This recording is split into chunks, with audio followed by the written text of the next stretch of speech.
Hi, everybody. This is Lowell with another thought regarding the benefits of studying music, and that is to be creative in your thinking and to think outside of the box.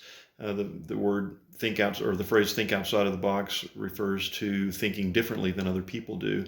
Uh, I know for me, I was raised in public school, and we had a whole classroom of 30 some odd kids of us sitting there for hours listening to the teacher who was uh, always right and expected us to learn exactly what they were saying and not to question anything.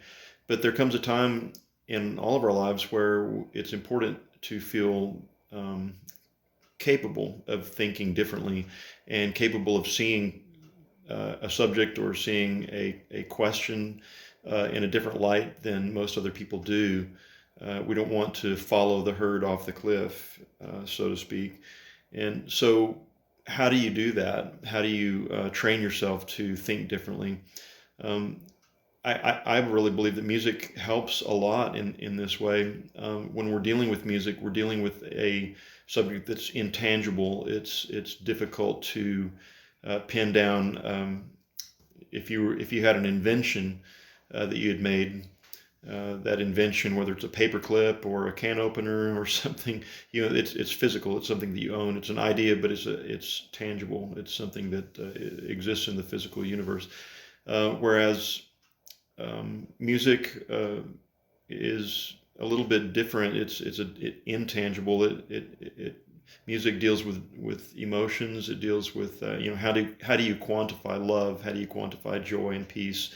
How do you quantify those things? I believe that these are spiritual in nature and are spiritual as we live our lives, not in nature per se, but natural to our human experience would be a better way of saying it. And when you think of these intangibles, these types of emotions, you can't really hold on to them.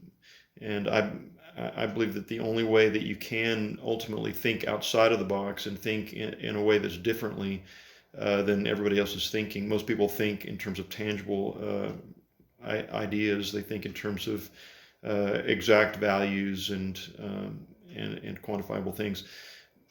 And when you're dealing with music, it trains you to know that the universe is much more complex, much more deep. It's much more multidimensional than what we've been led to believe in all of our schooled training. And I'm not, of course, uh, saying that we shouldn't respect our teachers. I'm a teacher. I want my students to respect me, of course. But I'm talking about the ability to think outside of the box and to think creatively. And music really helps us to do that.